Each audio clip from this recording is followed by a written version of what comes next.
जैसे कि भजन संहिता 103 अध्याय में लिखा है, वही तो तेरे प्राण को नाश होने से बचा लेता है और तेरे सिर पर करुणा और दया का मुकुट बांधता है। ये वचन इस भाई के जीवन में पूरा हुआ। सबको जय मसीह की। मेरा नाम पवन है, मैं यूपी का रहने वाला हूँ।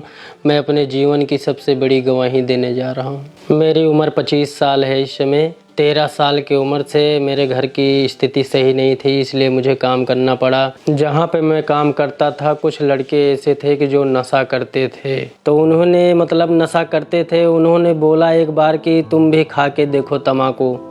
तब कई बार ऐसे बोले तो मैं नहीं इनकार कर दिया, लेकिन एक दिन ऐसा आया टाइम कि दिल किया अंदर से खाने को तम्बाकू। तब उस दिन मैं खाना चालू कर दिया, फिर टेस्ट किया उसका, फिर ऐसे करते करते फिर उसके बाद फिर लाके भी खाने लगे हम लोग। मैं काम के सिलसिले में फिर गुजरात गया, फिर वहाँ एम्ब्रॉयडरी काम करता था, कढ़ाई वाला। उसके बाद वहाँ जाके मेरा जो नशा था वो ज़्यादा बढ़ गया, दारू भी पीने लगे हम लोग, फिर सिगरेट भी पीने लगे धीरे धीरे। फिर मैं नशा करता था, मेरे घर वाले भी नहीं जानते थे। मैं चोरी चोरी से नशा करता था, जितना पैसे कमाता था वो नशे में लगाता था। जब मेरी एज थोड़ी बड़ी हुई तो उसके बाद मेरे घर वालों ने शादी कर दी। उसके बाद 2 महीने सब कुछ ठीक ठाक था। 2 महीने बाद फिर मेरे वाइफ के ऊपर जादू टोने की अटैक पड़े। मेरे वाइफ को जादू टोने बहुत ज़्यादा अटैक हो रहा था, इसलिए मैं टेंशन में बहुत ज़्यादा था। इसलिए मैं और ज़्यादा ओवरडोज लेता था। इसलिए मैं भांग, गांजा, अफीम, चर्स, दारू भी ओवरडोज लेना चालू कर दिया। नशे के कारण हमारी लाइफ बहुत ज़्यादा बिगड़ गई थी। मैं 8-9 हज़ार रुपये, 10 हज़ार तक तो मैं नशे के पीछे उड़ा देता था। दिन की शुरुआत हमारी नशे से होती थी। सुबह 6 बजे से मैं भांग खाता था, फिर उसके बाद फिर कोई काम करता था। सुबह से शाम तक 8 गोली भांग खाता था। उसके बाद फिर 2 पूड़ी तम्बाकू, 4 गुटखा और 2 पैकेट सिगरेट। उसके बाद फिर आधा बोतल दारू भी पीते थे हम लोग। और उसके बाद फिर गांजा 4 चिलम पीते थे शाम को। जब मुझे नशा नहीं मिलता था तो मेरे शरीर में बहुत ज़्यादा बेचैनी होता था, और उसके बाद बहुत ज़्यादा शरीर में घबराहट भी होता था। इतने नशे लेने के बावजूद भी मैं डिप्रेशन से बाहर नहीं आ रहा था। इसलिए मैं सोचता था और कोई इतना हाई क्वालिटी का नशा हो। वो मेरा दोस्त एक दिन मिला जो वो चिट्टे का नशा करता था। वो बोला कि तुम भी एक बार आजमा के देखो। जब मैं अपने दोस्त के कहने पे चिट्टे का नशा में लिया तो बहुत ज़्यादा मुझे नशा हुआ। मैं बहुत ज़्यादा नशे में रहता था। मेरी वाइफ को दुष्ट आत्मा बहुत ज़्यादा परेशान करते थे। घर के बहुत हालात ख़राब थे। मैं जब नशा करके आता था तो मेरी वाइफ बोलती थी कि नशे करके मत आया करो। तब मेरे बहुत ज़्यादा गुस्सा लगता था, इसलिए मैं सामान भी तोड़ देता था, कपड़े भी फाड़ देता था अपना। मैं जब मैं नशा करके घर में लड़ाई झगड़ा करता था तो लोग सोचते थे कि यही कि नशेड़ी है। मेरी नशे की इतनी लत बढ़ गई थी कि मैं 24 घंटे नशे में रहता था। मैं एलो टाइम अपने पास भांग की गोली, गांजा और अफीम सब रखता था। मैं नशा छोड़ने की तो कोशिश बहुत ज़्यादा किया, लेकिन मैं छोड़ नहीं पाया। तो मैं सोचता था कि मैं किस जगह जाऊं कि मुझे छुटकारा मिले इस नशे से, मैं आज़ाद हूं। फिर एक दिन किसी भाई ने मुझे खामरे चर्च के बारे में बताया। उस भाई ने बताया कि खामरे जाओ, वहां से तुम्हारा नशा छूट जाएगा। जब मैं खामरा चर्च आता था तो मैं लोगों की गवाहियाँ सुनता था, तो मुझे विश्वास था कि परमेश्वर मुझे भी आज़ाद करेगा इस किल्लत से। फरवरी को सन 2022 को मैं खामरे चर्च आया। उसके बाद परमेश्वर के दास ने प्रार्थना किए थे स्पेशल नशे वाले के लिए, तो मैं उस प्रार्थना को मैं रिसीव किया था दिल से। ए दुष्ट आत्मा come out, out, out. Release करो होली गोस्ट फायर दुष्ट आत्मा के ऊपर यीशु मसीह के नाम में। ए दुष्ट आत्मा, तेरा कोई अधिकार नहीं। आवाज को सुन और निकल यीशु मसीह के नाम में। इस मसीह की आवाज को सुन और निकल। से out, out, out, come out. Command करो दुष्ट आत्मा, नशे की, जादू की, आउट बोलो, फायर बोलो, फायर बोलो, फायर बोलो। रिलीज करो होली गोस्ट फायर यीशु मसीह के नाम में, देखो क्या होता है। जैसे मैं उस प्रार्थना को रिसीव किया उसके बाद मेरे शरीर में पवित्र आत्मा उतरा, मेरे शरीर में जैसे झंझनाहट करंट की तरह उतरा। मैं उस प्रार्थना के बाद से मैं आज़ाद हूँ। अब मेरा दिल नहीं करता है कोई भी नशा करने को। अब मेरी ज़िंदगी एकदम मस्त है। ना मैं अब तम्बाकू, ना तो भांग, ना तो गुटखा, ना सिगरेट, ना बीड़ी, ना चिट्टा, ना अफीम। मैं अब सारी नशे से मैं आज़ाद हूँ। मेरे साथ साथ मेरी पत्नी को भी आज़ाद किया दुष्ट आत्मा से परमेश्वर ने। जैसे परमेश्वर ने मुझे नशों से आज़ाद किया वैसे आप भी भरोसा रखिए परमेश्वर आपको भी आज़ाद करेगा। जो लोग नशा करते हैं मैं उन लोगों को यीशु मसीह के बारे में बताना चाहता हूँ कि परमेश्वर पे वो भरोसा रखें। हमारा परमेश्वर सब कुछ करने की सामर्थ्य रखता है।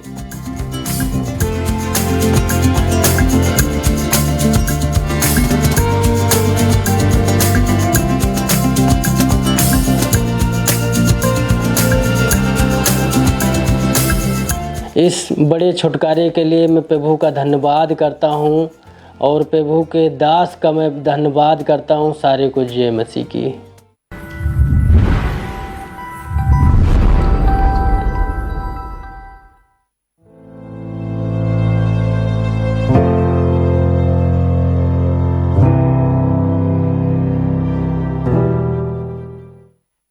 जैसे कि बाइबल में लिखा है, परंतु वह हमारे ही अपराधों के कारण घायल किया गया, वह हमारे अधर्म के कामों के हेतु कुचला गया, हमारी ही शांति के लिए उस पर ताड़ना पड़ी कि उसके कोड़े खाने से हम चंगे हो जाएं। तो आइए सुनते हैं इनकी गवाही को।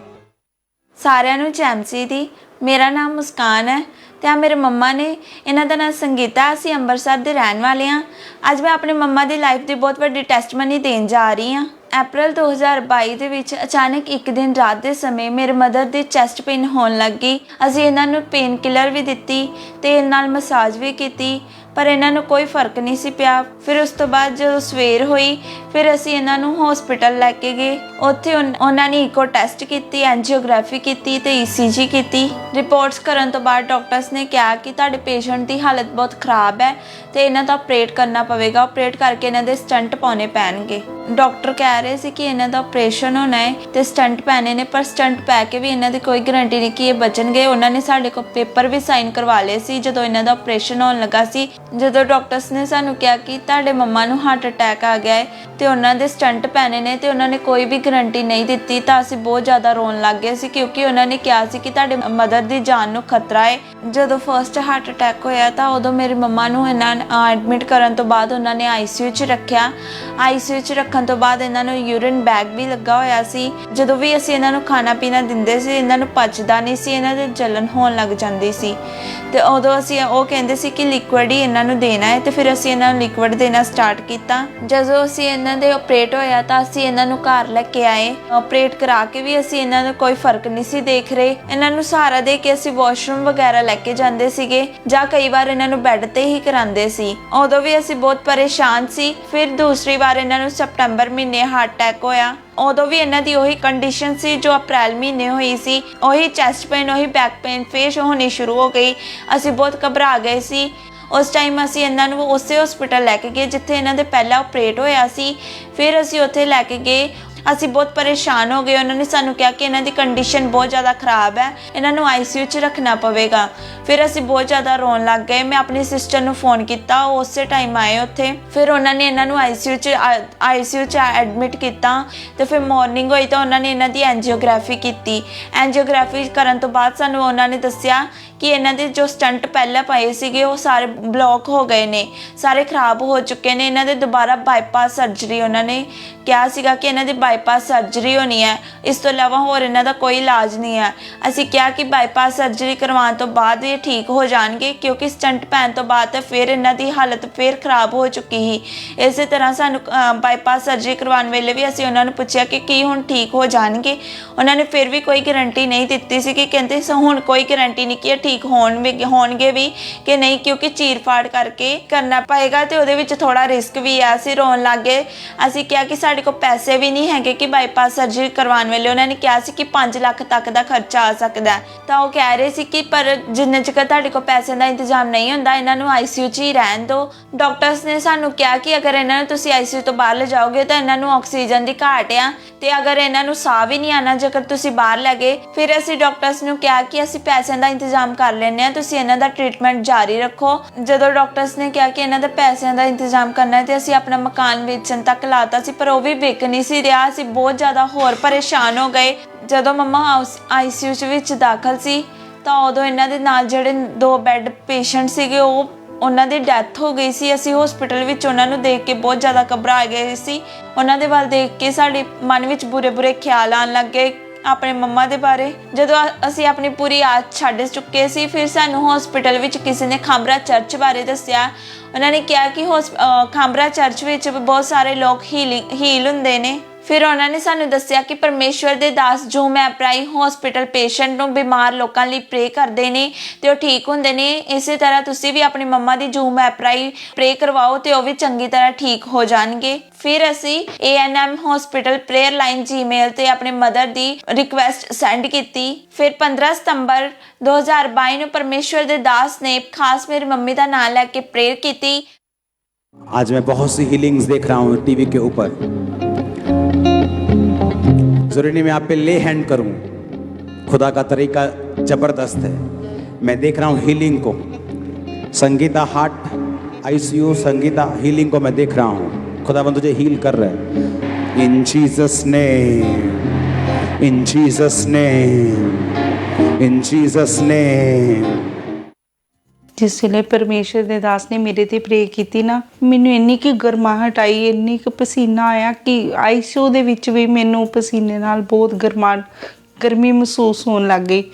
ਮੈਨੂੰ ਇਸ ਤਰ੍ਹਾਂ ਲੱਗਾ ਕਿ ਜਿਸ ਤਰ੍ਹਾਂ ਮੈਨੂੰ ਕਿਸੇ ਚੀਜ਼ ਨੇ ਮੈਨੂੰ ਛੂਹਿਆ। ਮੈਂ ਠੀਕ ਹੋ ਰਹੀ ਹਾਂ, ਮੇਰੀ ਪੇਨ ਇੱਕਦਮ ਬੰਦ ਹੋ ਗਈ। ਮੈਂ ਉਹਨਾਂ ਨੂੰ ਕਿਹਾ ਕਿ ਮੇਰੀਆਂ ਜੋ ਵੀ ਮੈਨੂੰ ਲਗਾਇਆ ਤੁਸੀਂ ਉਤਾਰ ਦਿਓ, ਮੈਨੂੰ ਇਹਦੀ ਜ਼ਰੂਰਤ ਨਹੀਂ ਹੈਗੀ ਤੇ ਮੈਂ ਬਿਲਕੁਲ ਠੀਕ ਹਾਂ। ਕਹਿੰਦੇ ਕਿ ਤੁਸੀਂ ਠੀਕ ਕਿਸ ਤਰ੍ਹਾਂ ਹੋ ਸਕਦੇ, ਤੁਹਾਡੀ ਅੱਜ ਬਾਈਪਾਸ ਤੁਹਾਨੂੰ ਚੰਡੀਗੜ੍ਹ ਭੇਜਣਾ। ਮੈਂ ਕਿਹਾ ਮੈਨੂੰ ਪੇਨ ਹੀ ਨਹੀਂ ਹੋ ਰਹੀ ਤੇ ਤੁਸੀਂ ਮੈਨੂੰ ਕਿੱਥੇ ਭੇਜਣਾ, ਮੈਂ ਤੇ ਘਰ ਜਾਣਾ, ਮੈਨੂੰ ਘਰ ਭੇਜ ਦਿਓ। ਮੈਨੂੰ ਬਿਲਕੁਲ ਪੇਨ ਨਹੀਂ ਹੋ ਰਹੀ, ਤੁਸੀਂ ਟੈਸਟ ਕਰ ਲਓ। ਉਹਨਾਂ ਨੇ ਫਿਰ ਦੁਬਾਰਾ ਤੋਂ ਮੇਰਾ ਟੈਸਟ ਕੀਤਾ, ਸਾਰੀਆਂ ਰਿਪੋਰਟਾਂ ਬਿਲਕੁਲ ਠੀਕ ਸੀ। ਮੇਰਾ ਹਾਰਟ ਬਿਲਕੁਲ 100% ਚੱਲ ਰਿਹਾ ਸੀ, ਬਿਲਕੁਲ ਠੀਕ ਸੀ। ਫਿਰ ਅਸੀਂ ਉਸੇ ਦਿਨ ਛੁੱਟੀ ਲੈ ਕੇ ਦੂਸਰੇ ਦਿਨ ਸ਼ੁੱਕਰਵਾਰ ਅਸੀਂ ਆਪਣੇ ਘਰ ਆ ਗਏ। ਉਸ ਪ੍ਰਾਰਥਨਾ ਤੋਂ ਬਾਅਦ ਮੈਂ ਬਿਲਕੁਲ ਠੀਕ ਹੈ, ਨਾ ਮੈਨੂੰ ਹਾਰਟ ਪੇਨ ਹੋ ਰਹੀ ਹੈ, ਨਾ ਮੈਨੂੰ ਕੁਛ ਹੁੰਦਾ। ਮੈਂ ਬਿਲਕੁਲ ਚੱਲਦੀ ਫਿਰਦੀ ਹਾਂ। ਮੈਂ ਆਪਣੇ ਘਰ ਦੇ ਵਿੱਚ ਆਪਣੇ ਬੱਚਿਆਂ ਦੇ ਨਾਲ ਹੱਸਦੀ ਖੇਡਦੀ ਤੁਰਦੀ ਫਿਰਦੀ। ਮੈਂ ਆਪਣੇ ਆਪ ਤੇ ਆਪੇ ਚੱਲਦੀ ਹਾਂ, ਖੁਦ ਵੀ ਖਾਣਾ ਬਣਾ ਕੇ ਬੱਚਿਆਂ ਨੂੰ ਵੀ ਖਵਾਉਂਦੀ, ਖੁਦ ਵੀ ਖਾਂਦੀ ਹਾਂ। ਮੇਰਾ ਵਿਸ਼ਵਾਸ ਹੈ ਕਿ ਜਿਸ ਤਰ੍ਹਾਂ ਪਰਮੇਸ਼ਵਰ ਨੇ ਮੈਨੂੰ ਠੀਕ ਕੀਤਾ, ਤੁਹਾਨੂੰ ਵੀ ਚੰਗਿਆ ਕਰਨਗੇ, ਤੁਹਾਨੂੰ ਵੀ ਹੀਲ ਕਰਨਗੇ। ਤੁਸੀਂ ਵੀ ਮੇਰੇ ਵਾਂਗੂ ਵੱਡੀ ਗਵਾਹੀ ਦੇ ਨਾਲ ਖੜੇ ਹੋਵੋਗੇ। ਅਸੀਂ ਪੂਰੀ ਆਸ ਛੱਡ ਚੁੱਕੇ ਸੀ, ਪਰ ਪਰਮੇਸ਼ਵਰ ਨੇ ਸਾਡੀ ਮੰਮੀ ਦੇ ਜੀਵਨ ਵਿੱਚ ਅਜਿਹਾ ਚਮਤਕਾਰ ਕੀਤਾ ਕਿ ਹੁਣ ਉਹ ਬਿਲਕੁਲ ਠੀਕ ਨੇ, ਹੁਣ ਬਿਲਕੁਲ ਚੰਗੇ ਹੋ ਚੁੱਕੇ ਨੇ, ਹੁਣ ਉਹ ਬਿਲਕੁਲ ਖੁਸ਼ ਰਹਿੰਦੇ ਨੇ ਤੇ ਬਿਲਕੁਲ ਚੱਲ ਫਿਰ ਸਕਦੇ ਨੇ। ਅਸੀਂ ਬਹੁਤ ਖੁਸ਼ ਹਾਂ ਆਪਣੀ ਫੈਮਿਲੀ ਦੇ ਵਿੱਚ ਕਿ ਹੁਣ ਸਾਡੀ ਮੰਮੀ ਠੀਕ ਹੋ ਚੁੱਕੇ ਨੇ।